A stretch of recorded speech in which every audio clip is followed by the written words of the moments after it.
Hello, I'm Gavin Hoey and you're watching another episode of Creative Lightroom. This week we're going to have a look at how we can create the look and feel of an HDR effect, but from a single image.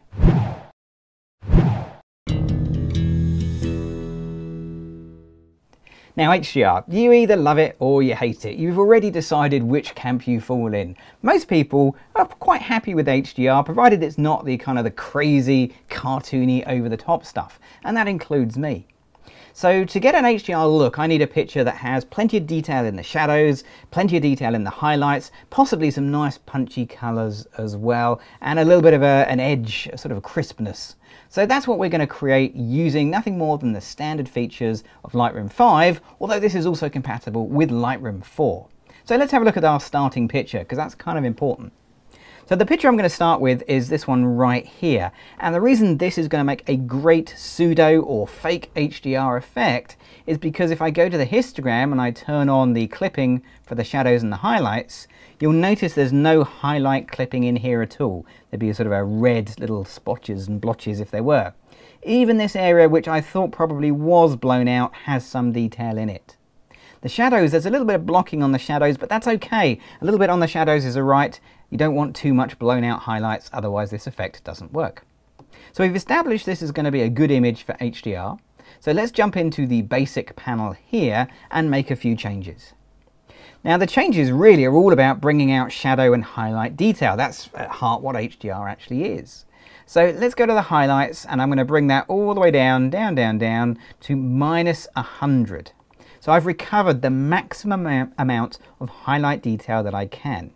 And this area of sky that was formerly completely blown out, or at least it looked like it, you can see actually there's loads of detail in here.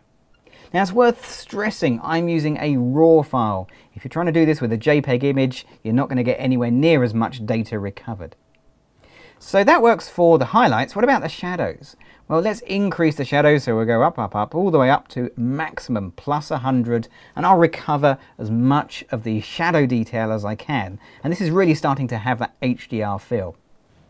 Now, it's worth noting that although I'm going up to maximum for the shadows and highlights, you don't have to with your images. You may find that maybe 80 or 90 is exactly the position you want to be in. Remember, this is a guide, it's not a rule. So that's the shadows and the highlights, but when you look at the histogram, you can see what I've done is I've really kind of clipped the highlights in the wrong direction. There's really nothing up here at all. If you notice, if I hover over the histogram and I move from side to side, notice how it's on highlights down on the basic panel below, and if I move across, it jumps down to whites, telling me that I've really lost the whites. Now I could just move around inside the histogram there and move the whites, but I like to use the sliders. So I'm going to come down here and just pull my whites up a little bit until the edge of the histogram just gets to the edge there.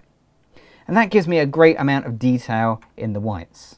Same with the blacks. I can come in here and just move my histogram in a little bit until I find I'm no longer clipping the blacks.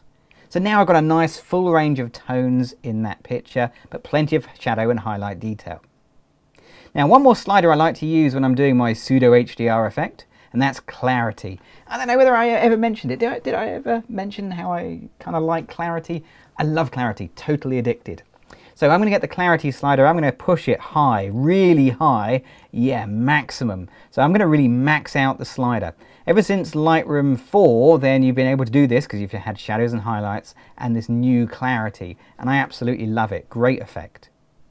Now this is all well and good, and I'm going to actually, just thinking about it, I'm just going to put a bit of vibrance and saturation in there too because I want a more punchy colour. Trouble is, when you start really throwing around these sliders, then particularly the shadow slider, you start to find you get some noise in your picture. So let's zoom in to 1:1 actual pixels, wait for it to render, and oh goodness me, lots of noise in the picture.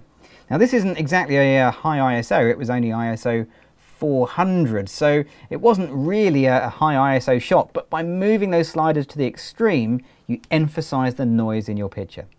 So to manage the noise, I'm going to jump down to the Detail tab, and on the Detail tab, I'm going to come down to the Noise Reduction. There it is. Now by default, Noise Reduction is always on 0 for luminance, so I'm going to increase that until my noise just kind of melts away.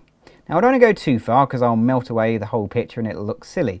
And I don't mind some noise in the picture. There was some noise there originally, so a bit of noise is okay, and I reckon about 50 in this case looks fine. I can also see a bit of colour noise coming through here as well, so let's take the colour noise slider and we'll increase that, and you can really push that quite high, don't be afraid of that one, just to really reduce the amount of colour noise in the shot. One last thing to do before we've finished, and that is to go down even further to the effects and find the post-crop vignetting and apply a little bit of post-crop vignetting just to darken in those edges. So there you go, that is the picture completed. Let's have a little look at a before and after so we can see exactly how that looks. And as you can see, the difference between the two pictures is striking. It's dramatic. The HDR picture just has that much more quality in it as far as detail in the shadows and detail in the highlights. So there you are, that's how you can create your own pseudo HDR image. Now, if you want to find out more about me, don't forget to visit my website at www.gavtrain.com or visit me again right here next week for another creative Lightroom. I'm Gavin Hoey, thanks for watching.